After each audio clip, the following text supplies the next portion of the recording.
मित्रता और विश्वासघात। बहुत पुरानी बात है, एक राजा और उसका वज़ीर दोनों बहुत मुश्किल में थे, क्योंकि दोनों को कोई बेटा नहीं था। दोनों की यह एक-सी मुश्किल उन दोनों को एक-दूसरे के और करीब ले आई थी। वे एक-दूसरे के साथ ही में खुश रहते थे। दोनों अलग-अलग तो बस कभी-कभार ही दिखाई पड़ते। जहाँ राजा रहता वहीं उसका वज़ीर भी रहता और जहाँ वज़ीर रहता राजा भी वहीं मिलता। एक सुबह वे दोनों जंगल में शिकार करने गए। वहाँ उन्हें एक साधु मिला जो आग के सामने उकड़ू बैठा हुआ था, जैसे वह तपस्या कर रहा हो, क्योंकि उसने आने वालों की तरफ देखा ही नहीं। राजा बोला, चलो चलकर इससे बात करते हैं, हो सकता है कि यह भला आदमी हमारा कुछ काम कर दे। दोनों ने उसके सामने लेटकर उसे प्रणाम किया और अपना दुखड़ा रोया। फिर सिर नीचे झुकाए-झुकाए ही साधु बोला, तुम दुखी मत हो, तुम लोग दुखी बिल्कुल मत हो। लो ये 2 आम ले जाओ। तुम दोनों एक-एक आम अपनी-अपनी पत्नी को खिला देना। तुम दोनों की पत्नियों के बच्चे हो जाएँगे। साधु को बहुत धन्यवाद देकर राजा और उसका वज़ीर दोनों अपने-अपने घर लौट गया और आम अपनी-अपनी पत्नियों को खिला दिया। ठीक समय पर दोनों ने एक-एक लड़के को जन्म दिया। जब ये दोनों लड़के पैदा हुए तो राजा के घर में और वज़ीर के घर में ही नहीं बल्कि सारे राज्य में खुशियाँ मनाई गईं। ब्राह्मणों को बिना नाप-तोल के बहुत सारी भेंटें दी गईं। गरीब लोगों को खाना खिलाया गया, सारे कैदी छोड़ दिए गए।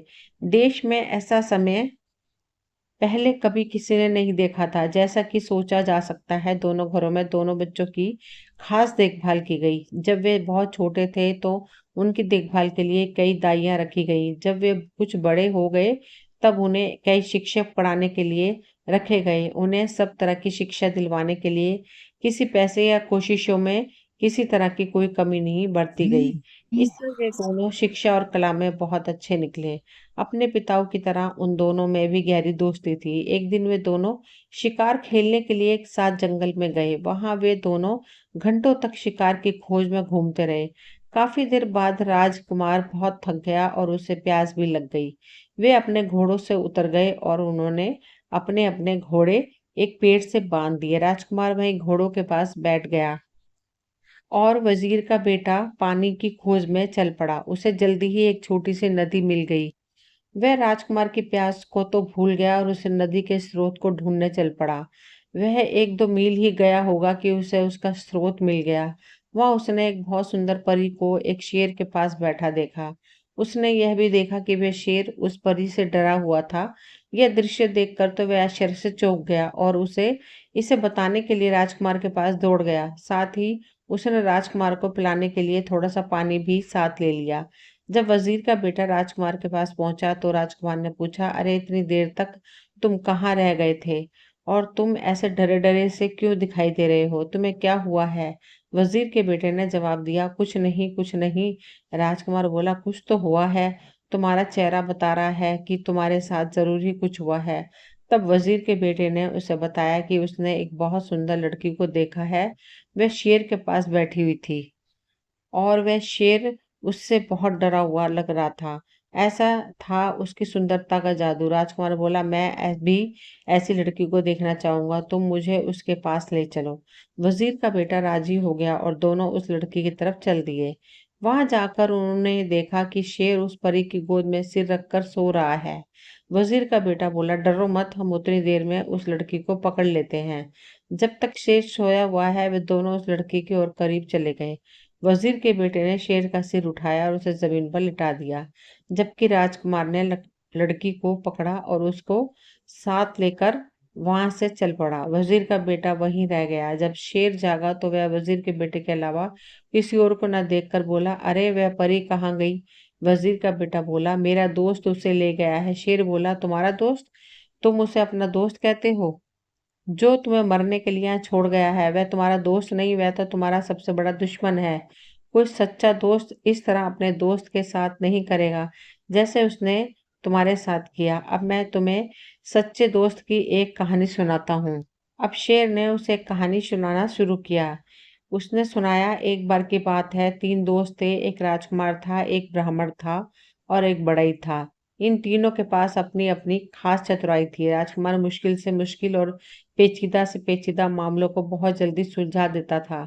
ब्राह्मण मरे हुए इंसान को जिंदा कर सकता था और बड़ई चंदन की लकड़ी का एक ऐसा घर बना सकता था जो उसके मालिक के कहने पर कहीं भी जा सकता था। एक दिन ब्राह्मण और उसके माता पिता में कुछ कहासुनी हो गई तो उसके माता पिता ने उसे घर से निकाल दिया। इस परेशानी के समय में वह अपने दोनों दोस्त के पास पहुंचा और जाकर उन्हें सब हाल बताया। उसने उनसे कहा कि वे उसके साथ किसी दूर देश चलें। राजकुमार और बड़ई दोनों राजी हो गए और तीनों वे देश छोड़कर वहां से कहीं और चल दिए। वे लोग बहुत दूर नहीं गए थे कि राजकुमार किसी वजह से रुक गया, पर बड़ई और ब्राह्मण आगे बढ़ते गए। कुछ देर बाद राजकुमार तेजी से आगे चला ताकि वह अपने दोस्तों को पकड़ सके, पर बदनसीबी से वह दूसरे रास्ते पर चला गया और उन्हें ना पा सका। वह इस आशा में चलता रहा कि वह अपने दोस्तों को ढूंढ लेगा, पर जब कभी काफी दूर जाने पर भी उसे नहीं मिले, तो उसे लगा कि उसके दोस्त तेजी से क्यों गए जब वह उन्हें पकड़ ही नहीं पाया। पर इस बीच ब्राह्मण और बढ़ई दोनों बहुत ही धीरे चल रहे थे और सोच रहे थे कि राजकुमार अब तक उन्हें पकड़ क्यों नहीं पाया। वे लोग तो बहुत धीरे-धीरे जा रहे थे। आखिर यह सोचकर उन्होंने उसके आने की आशा छोड़ दी कि शायद उसे घर की याद आ रही होगी, तो वह घर वापस चला गया होगा। चलते-चलते राजकुमार एक बहुत बड़े मैदान में आ गया, जिसके बीच में एक बहुत बड़ी और शानदार मकान खड़ी थी। उसने सोचा, यहाँ कौन रहता है? यकीनन कोई ताकतवर आदमी ही रहता होगा, मैं जाकर मालूम करता हूँ। सोचते हुए वह उस मकान के दरवाजे तक गया और दरवाजा खटखटाया तो एक बहुत ही सुंदर लड़की ने दरवाजा खोला और बड़ी मीठी आवाज में उसे अंदर आने के लिए कहा। जब वह अंदर आ गया तो वह रो पड़ी। राजकुमार ने उससे उसके रोने की वजह पूछी तो वह बोली, तुम्हारी सुंदरता और तुम्हारी जवानी देखकर मुझे तुम पर दया आती है। अनजाने में ही तुम अपनी मौत के मुंह में आ फंसे हो। तुमने यहाँ आने से पहले यहाँ के बारे में जानने की कोशिश नहीं की थी? क्या तुम्हें पता नहीं कि यहाँ एक राक्षस रहता है जिसने कई मीलों दूर के तक के सारे आदमियों को खा लिया है? अफसोस, अब मैं तुम्हें क्या बताऊं, मुझे डर है कि वह तुम्हें भी खा जाएगा। राजकुमार बोला, नहीं नहीं, तुम इतनी नाउम्मीद ना हो, धीरज रखो, मुझे उसके बारे में कुछ बताओ तो शायद मेरी जान बच जाए। वह लड़की सिसकते हुए बोली, पर मुझे पता नहीं कि मैं तुम्हारी रक्षा के लिए क्या करूं। फिर वह उसे मकान के पीछे वाले कमरे की तरफ ले गई और उसमें रखे एक बड़े बक्स में उसे बंद कर दिया। उससे बोली, अब तुम यहाँ तक चुपचाप रहो जब तक मैं यहाँ दोबारा आती हूँ। भगवान तुम्हारी रक्षा करे। शाम को राक्षस लौटा तो उसकी तेज सूंघने की ताकत ने उसे बता दिया कि वहीं कहीं कोई इंसान मौजूद था।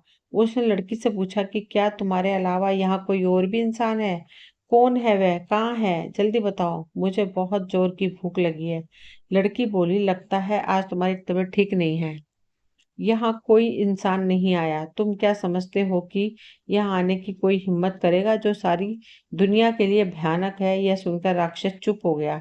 लड़की ने देखा उसके शब्दों का असर उस पर हो गया तो उसकी हिम्मत और बढ़ गई। लड़की को उससे मजाक सूझी तो उसने उससे उसकी जिंदगी के बारे में कुछ और जानना चाहा। वह बोली, तुम मुझे रोज इस घर में अकेला छोड़ जाते हो और जब तुम चले जाते हो तो मुझे यही पता नहीं होता कि तुम कब वापस लौटोगे। कभी कभी मुझे लगता है कि शायद तुम कभी वापस नहीं लौटोगे और तब मैं सोचती हूँ कि मैं किधर जाऊंगी, क्या करूंगी। तुम्हारी वजह से लोग मुझसे नफरत करते हैं तो मुझे लगता है कि किसी दिन वे मुझे मार देंगे। तुम ही मुझे बताओ कि क्या मुझे डरने की कोई जरूरत नहीं है? राक्षस बोला, प्रिय रो मत, तुम्हें डरने की कोई जरूरत नहीं है क्योंकि मैं कभी नहीं मरूंगा। फिर उस मकान के एक बहुत बड़े खंबे की तरफ इशारा करते हुए बोला, जब तक यह खंबा ना टूट जाए मैं नहीं मर सकता। पर यह कौन है जो ये बात जाने?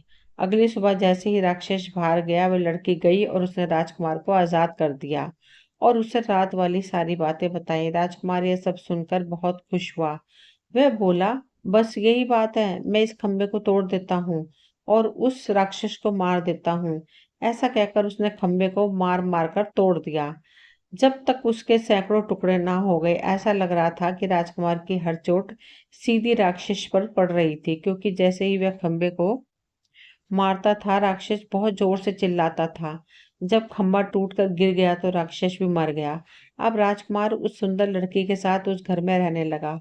आसपास के लोग उसे राक्षस को मारने के लिए धन्यवाद करने के लिए आए। उसके बाद उस देश में शांति और खुशहाली छा गई। आसपास की जमीन में फिर से खेती होने लगी। गांव बसने लगे। वातावरण में लोगों की हंसी और संगीत गूंजने लगे। पर सच्ची खुशी हमेशा के लिए तो नहीं रहती। एक दिन वह लड़की अपने घर की एक खिड़की के सामने अपने बाल संवार रही थी। बाल संवार कर कंघी उसने खिड़की की दीवार पर रख दी और एक कौवा वहां आया, उसे उस कंघी को लेकर उड़ गया। वह उसे बहुत दूर समुद्र के पास लेकर उड़ गया और वहां जाकर कंघी को पानी में गिरा दिया। कंघी को एक बड़ी सी मछली ने निगल लिया। उस मछली को इत्तेफाक से एक मछुआरे ने पकड़ लिया। उसने देखा कि मछली बहुत बढ़िया थी, सो उसे वह राजा के महल में राजा के खाने के लिए दे आया। जब रसोइया मछली साफ कर रहा था तो उसे उसके पेट में एक कंघी मिली। उसे ये बड़ा अजीब सा लगा, सो वह उसको राजा के पास ले गया।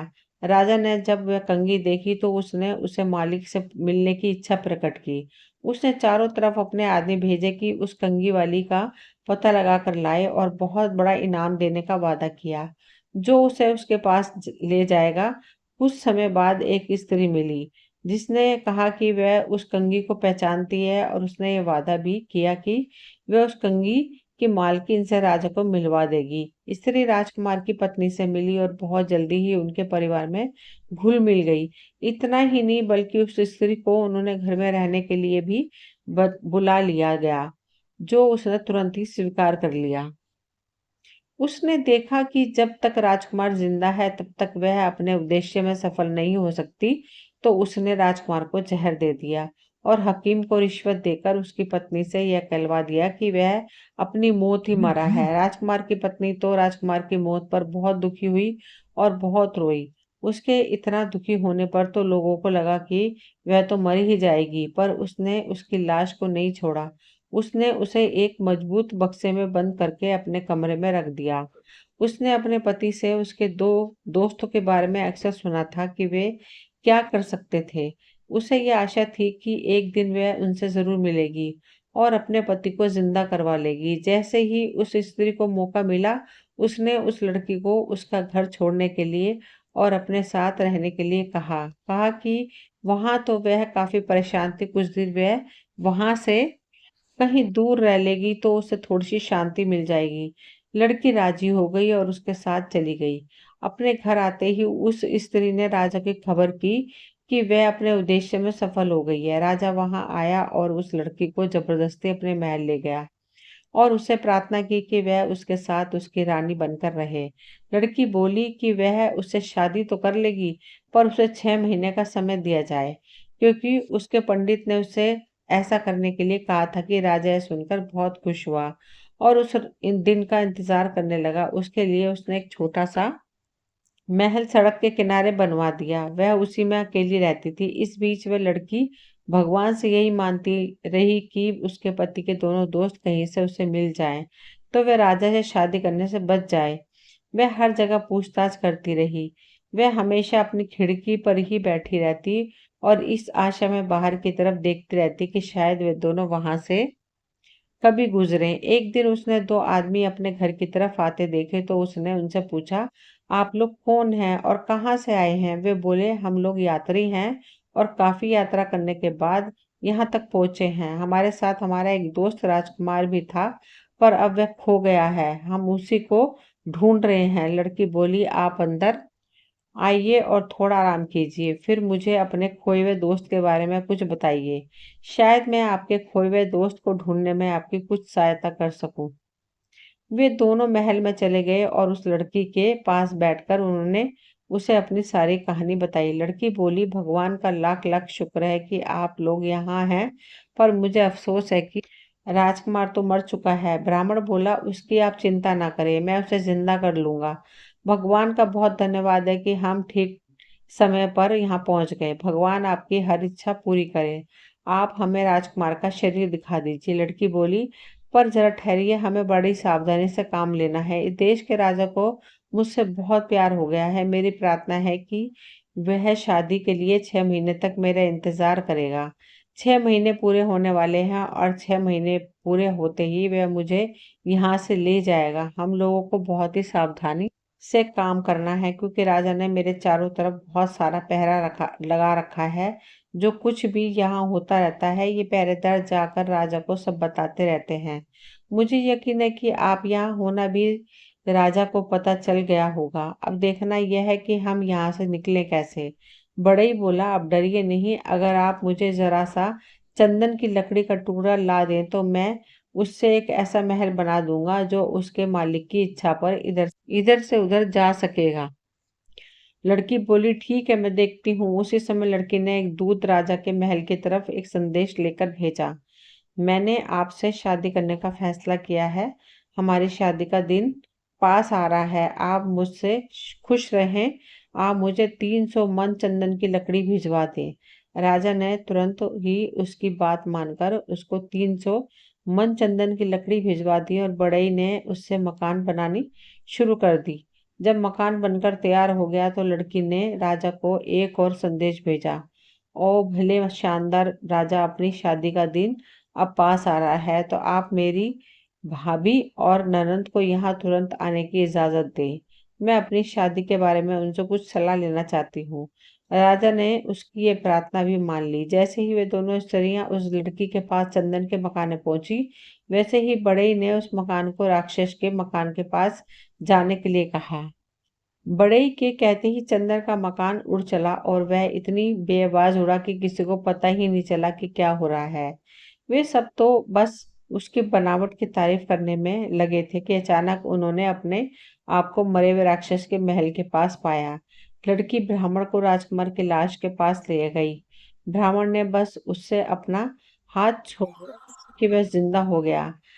सब लोगों में खुशी की लहर दौड़ गई। सब लोग राक्षस के मकान में बहुत दिनों तक खुशी खुशी रहे। शेर ने अपनी कहानी खत्म करते हुए कहा, ओ वजीर के बेटे, जैसे वे ब्राह्मण और बड़ई उस राजकुमार के दोस्त थे वैसे लोग ही दोस्त होते हैं। राजकुमार को तो तुम बात मत करो जो खुद तो परी को लेकर चला गया और तुम्हें यहाँ मरने के लिए छोड़ गया। उसे तुम अपना दोस्त मत कहो।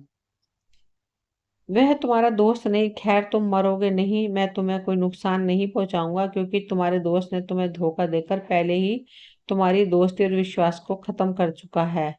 इसलिए तुम अपने घर जाओ और शांति से रहो।